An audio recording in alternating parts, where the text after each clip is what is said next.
Hola, ¿qué tal? ¿Cómo están, amigos de Nico con la 4T? Nico con la cuarta transformación. Soy Nicolás Rosendo García y transmito desde la ciudad de Colima. Y hoy te invito a una reflexión, a un análisis de una problemática que se ha generado desde hace algunos meses y que ha causado una polémica muy grande. Mi tema: ¿es Andrés Manuel López Obrador un Mesías? ¿Es Mesías Andrés Manuel López Obrador? Te pido el gran favor que me expreses tus comentarios hasta el final de mi exposición. De antemano sé que si eres un católico mocho, el contenido de mi reflexión no te va a gustar y que incluso puedas etiquetarme de hereje. Aclaro que no pretendo ofender a nadie, mucho menos a mis seguidores, y así como yo respeto la opinión de los demás, confío se respete mi libre opinión. Habrá quien pueda estar de acuerdo conmigo, habrá otros que no les parezca mucho, e incluso creo que pueda haber quien me malinterprete. Entremos en materia. De todos es conocido que algunos líderes políticos de partidos opuestos y antagónicos en doctrinas y en teorías no se cansan de rasgarse las vestiduras en acusar a Andrés Manuel López Obrador de mesiánico, de Mesías. Tal imputación, creo yo, y así intentaré demostrarlo, en lugar de hacerle un mal, lo benefician enormemente. En vez de desprestigiarlo, le están haciendo el gran favor, ya que el pueblo lo está aceptando como el Mesías que necesitan. Me explico. Llamar a López Obrador Mesías no es nada descabellado ni mucho menos incorrecto. Por el contrario, le atinaron, le dieron en el clavo. Si lo comparan con un Mesías, es reconocerle que está buscando cómo acabar con las injusticias sociales, cómo solucionar el problema tremendo de pobreza y de miseria en que viven millones de mexicanos, en que está combatiendo la corrupción y la impunidad de por lo menos un ciento de gobernadores, exgobernadores, políticos y personas de cuello blanco. ¿Quién es y a quién se le puede llamar profeta? De antemano, quiero que veas que me voy a sustentar en mis viejos apuntes de un exégeta sacerdote jesuita español, Alonso Schöckel, por muchos años profesor de Sagrada Escritura en el Pontificio Instituto Bíblico de Roma. Y mi otra fuente es Paul Johnson, en su libro La historia de los judíos. Tenme un poquito de calma, vamos a ir poco a poco, pero esta es la introducción muy interesante. ¿Qué es y qué entendemos por Mesías?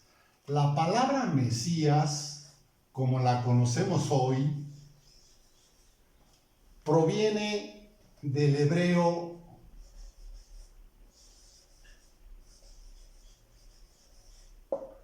Mesiaj, que significa ungir, ungido, y que gracias al griego se traduce como Christos Mesías en español proviene originalmente de la palabra hebrea Mesiaj, que significa ungir, ungido, y que pasa a través del griego como Christos. Y es en la ciudad de Antioquía, 50 años después de la muerte de Jesús, que llaman a sus discípulos, a sus seguidores, cristianos.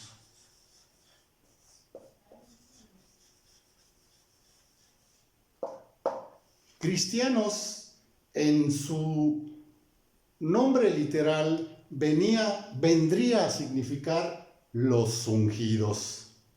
Vamos entonces, analicemos un poquito más desde la historiografía, desde la exegesis, desde la hermenéutica.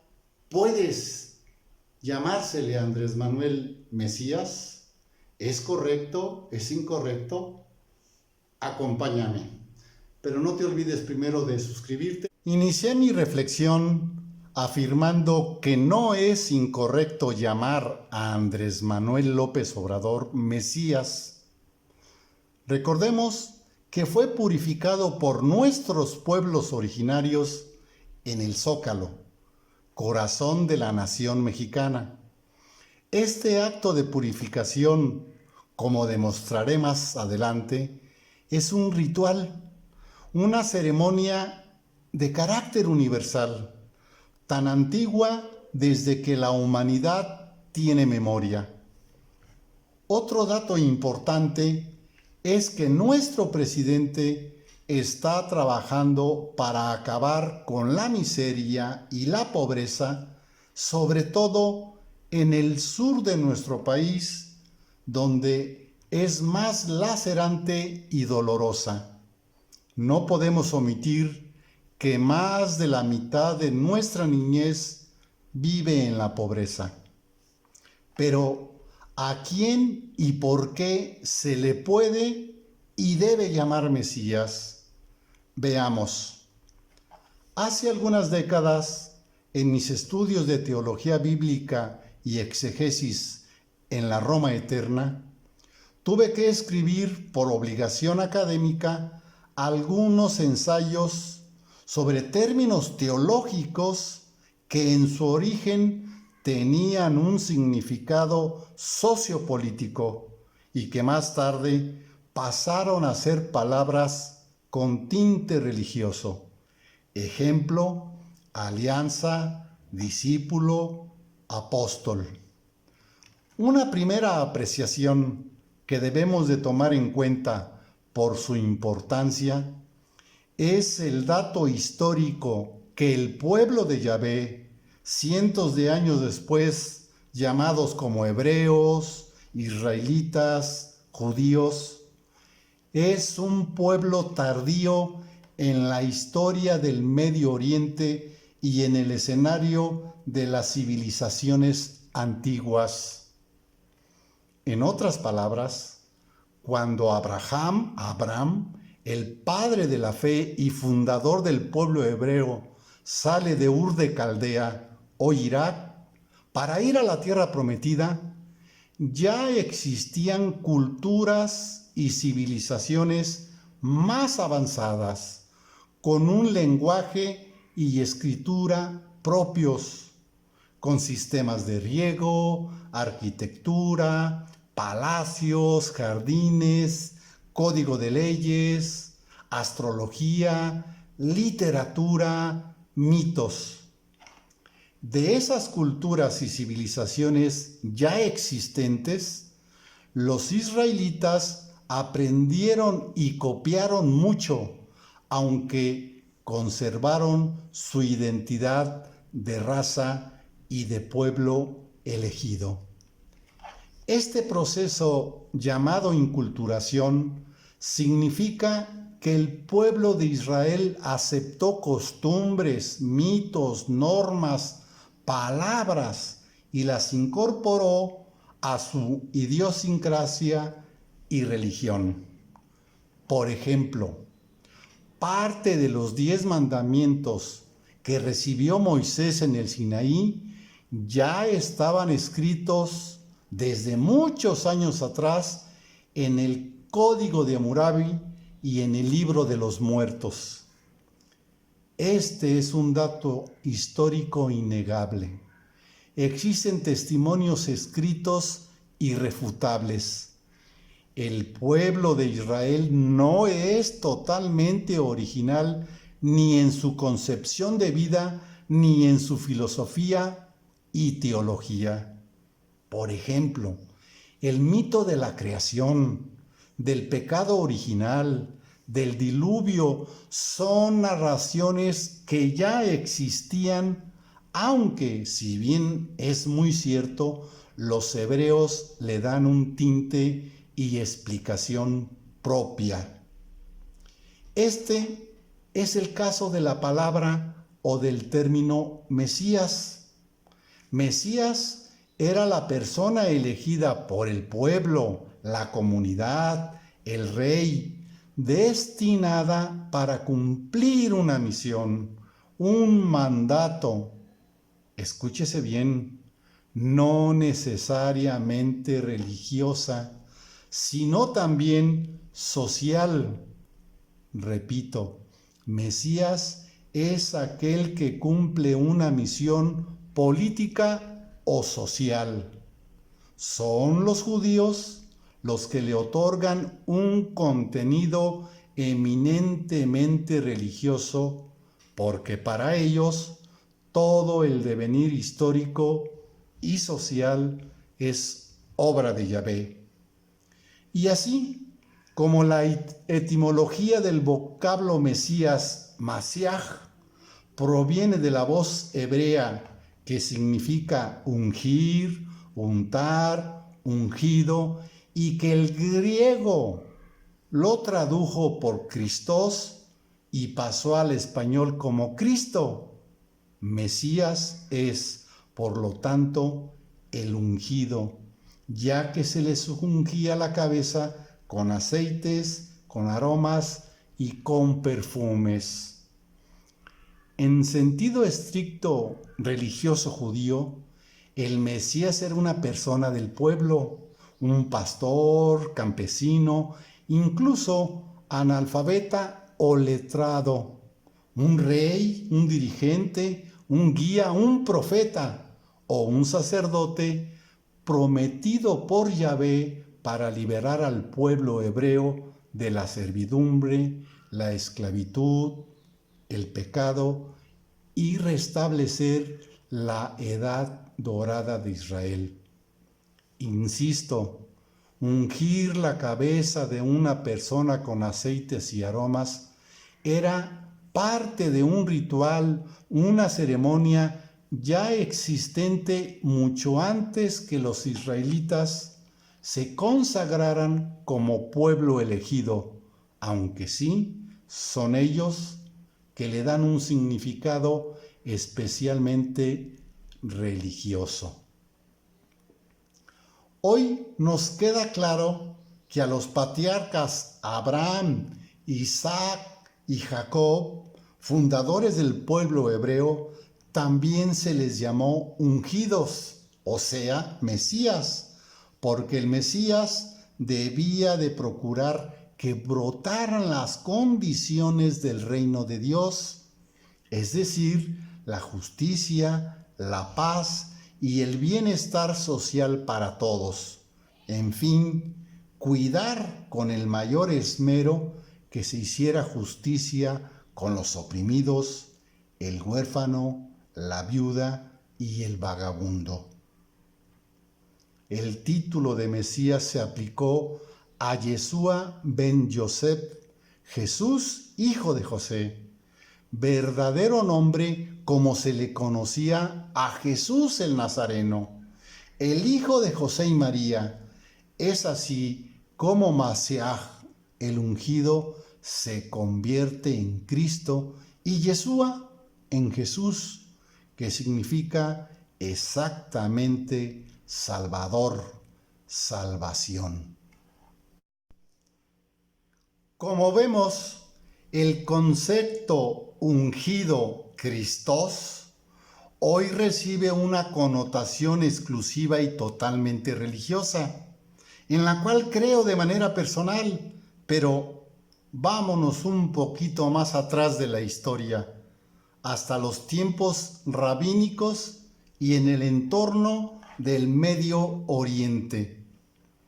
Primero, no podemos excluir que en todo el Medio Oriente el nombre o seudónimo de la persona es muy importante, ya que contiene en sí mismo un significado profundo, lo liga a su identidad, no solo terrenal, sino espiritual, a la vez que resume y marca su misión en la vida, incluso más allá de la muerte, es decir, adquiere un valor con características proféticas que el pueblo espera, a veces con fe y hasta con desesperación. La llegada del Mesías Christos se convirtió en una súplica ante el dolor, el sufrimiento, el malestar, la explotación, la esclavitud, el dominio, porque el pueblo ya no soportaba la situación de injusticia, de corrupción de los poderosos. Anhelaban un Christos que acabara con la miseria y la opresión. Véase el contenido de todos los profetas, desde Amós a Jeremías, de Esdras a Malaquías. El erudito y exégeta bíblico Alfred Andersen, que nace en 1825 y muere en 1889, autor de la obra La vida y los tiempos de Jesús el Mesías, localizó 456 pasajes sinagógicos que hacen referencias al Mesías y lo mesiánico, y 558 escritos rabínicos que proporcionan pormenores sobre cómo y cuándo vendrá, qué actividades desarrollará, qué trato recibirá y sobre todo cuál será el papel del Mesías en la liberación del pueblo sojuzgado, cautivo, sometido, esclavo de la tiranía. Es importante puntualizar que la primera y gran característica del Mesías es que se opone a la esclavitud y a las injusticias de los poderosos. El Mesías anuncia y proclama la cercanía y el compromiso de defender a los huérfanos y a las viudas, dar de comer al hambriento, vestir al desnudo e incluso vengador de todo aquel que humille al pobre. Este autor demuestra que ya desde antes, en el Código de Hammurabi, 1750 años antes de Cristo, en el Código de Ur-Nammu, 21 siglos antes de Cristo, en el Código Esnuna, 20 siglos antes de Cristo, y el Código Libit Istar y Sin, 19 siglos antes de Cristo, eran escritos considerados, si bien de origen divino, eran aplicados por protagonistas de carne y hueso, no seres divinos ni extraterrestres.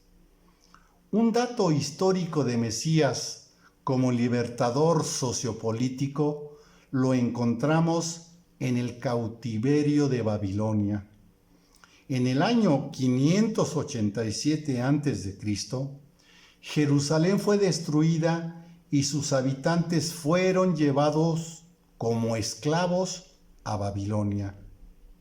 En esta etapa de exilio, sufrimiento, dolor, amargura, la figura del Mesías cobró una especial importancia, ya que representaba la espera, la súplica, el clamor de un Salvador social, no religioso.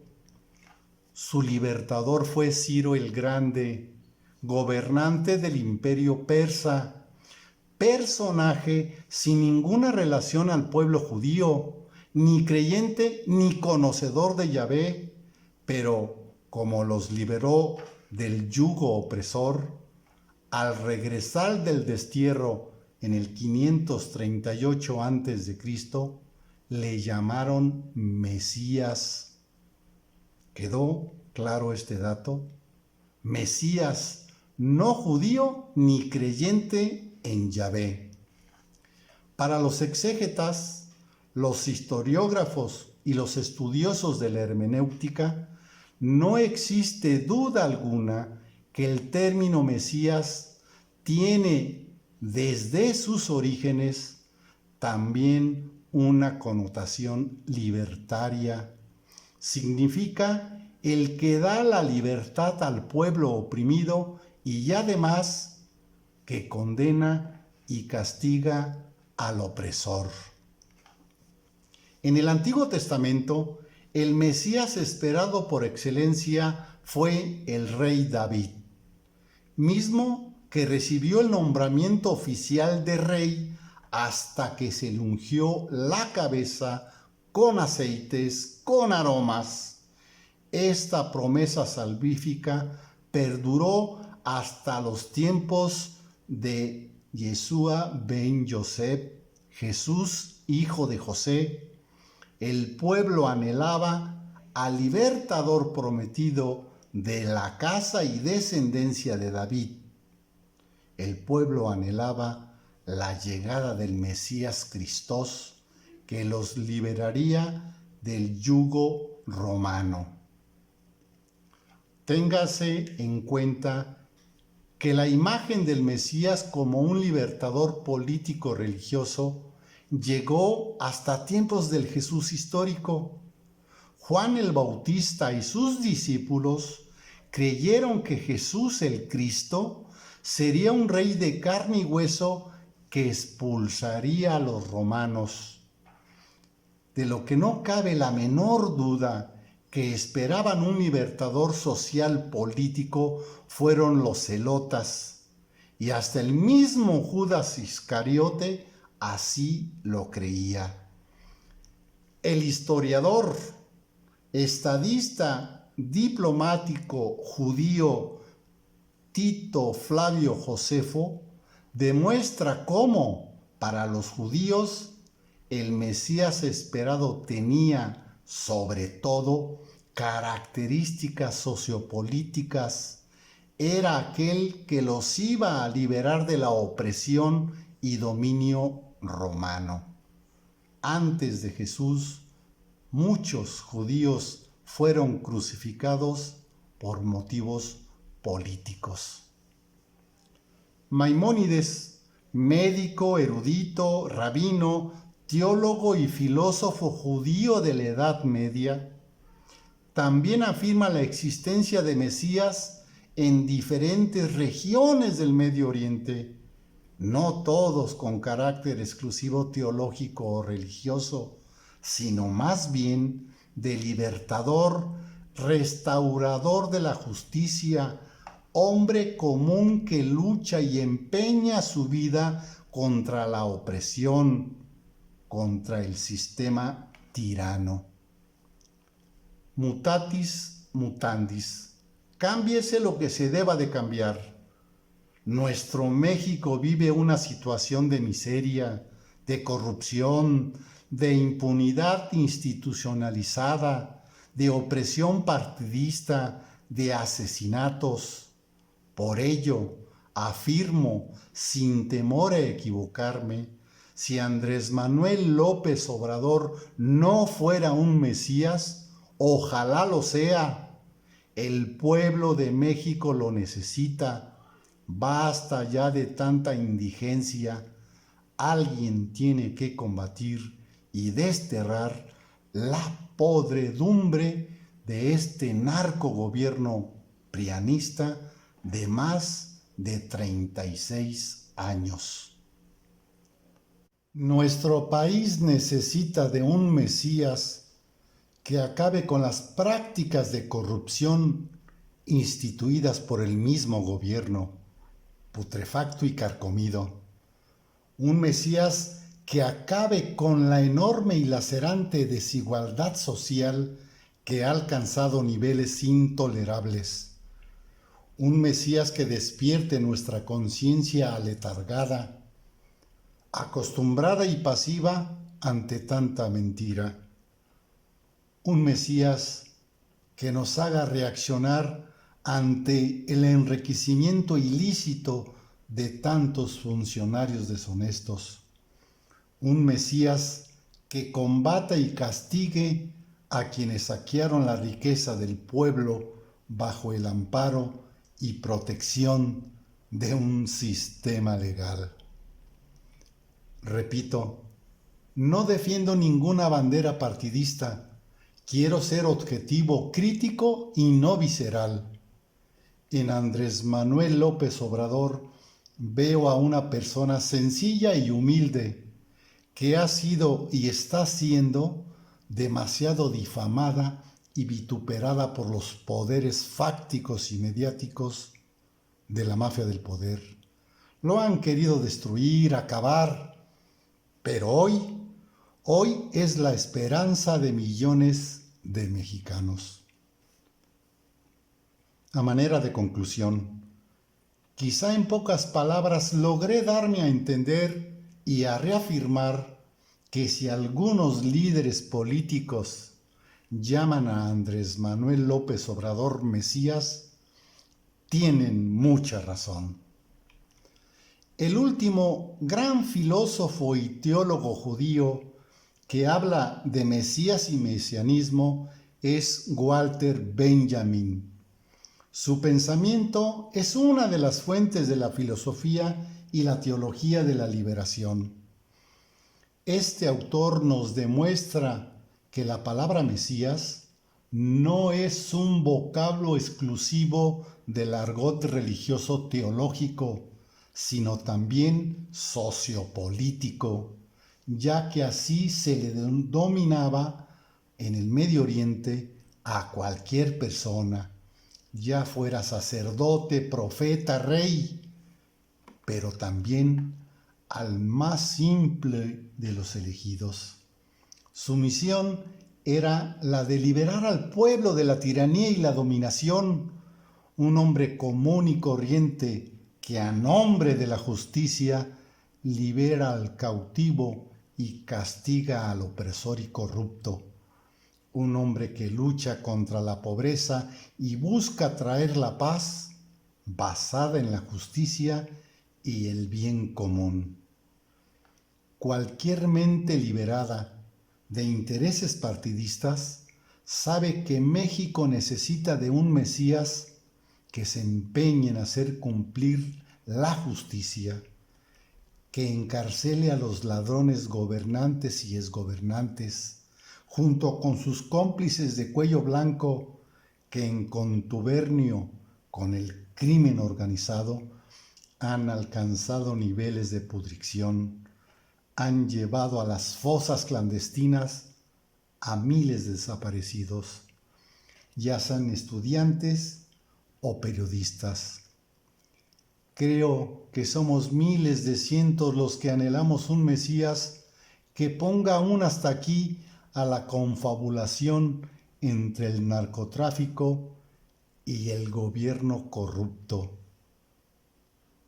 ¿Qué acaso no nos encontramos sumergidos en un descontento generalizado?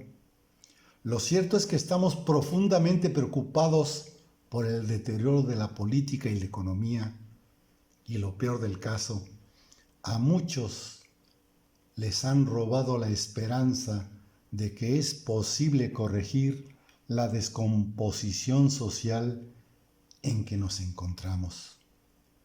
Las estrategias maquiavélicas del gobierno han generado una sociedad apática e indiferente, una población insensible, fría y hasta reaccionaria, no ante la pudrición gubernamental, sino en contra de quienes intentamos contribuir para cambiar la pobreza y miseria de millones de mexicanos. ¿No estás tú de acuerdo en que un Mesías meta a la cárcel a los hermanos diabólicos Carlos y Raúl Salinas de Gortari, símbolos de la pobredumbre e impunidad? Un Mesías que acabe con la codicia de los vendepatria y saqueadores de nuestra riqueza, de Fox, Calderón y Peña Nieto. Un Mesías que frene la corrupción del connotado ilustre miembro del PRI, Carlos Romero de Champ, líder del Sindicato de Trabajadores Petroleros, que se ha enriquecido tanto él como su familia de manera alarmante. ¿Crees que México no necesita un Mesías que meta a la cárcel a la simplona de la hiena Rosario Robles, partícipe de la estafa maestra con más de 111,000 millones de pesos? ¿Acaso no estás de acuerdo que el hermoso ramillete putrefacto y carcomido de ex y gobernadores prianistas que tienen denuncias penales en su contra están en proceso de investigación judicial, son buscados o perseguidos por la Agencia de Investigación Criminal de la PGR, la Interpol, la Auditoría Superior de la Federación, el Programa Nacional de Prevención del Delito, por el órgano superior de auditoría y fiscalización gubernamental? Algunos son prófugos de la DEA. ¿No estás de acuerdo en que regresen lo robado? Todos están acusados de mantener nexos con el narcotráfico, de lavado de dinero, de comprar mansiones, casas, ranchos, edificios, palacios, departamentos en México y en el extranjero, de construir un sólido andamiaje político y económico en el que han involucrado como prestanombres a sus madres, suegras, hermanos, esposas, concuños, primos, abogados, tíos y a sus colaboradores cercanos. Todas estas lacras están acusadas de enriquecimiento ilícito, desviar millones y millones de pesos del erario público en fiestas, banquetes, viajes, en crear empresas fantasmas y bancos donde depositar su dinero robado. Todos estos gobernadores y exgobernadores deshonestos están acusados de aumentar la deuda pública, dañar las finanzas y el patrimonio de su estado, de defraudación fiscal, de desfalcar a distintos proyectos, programas, presupuestos para la obra pública que nunca realizaron, por pagar obras inexistentes, deficientes e incluso con sobreprecios. Diferencias entre los volúmenes pagados y lo cuantificado.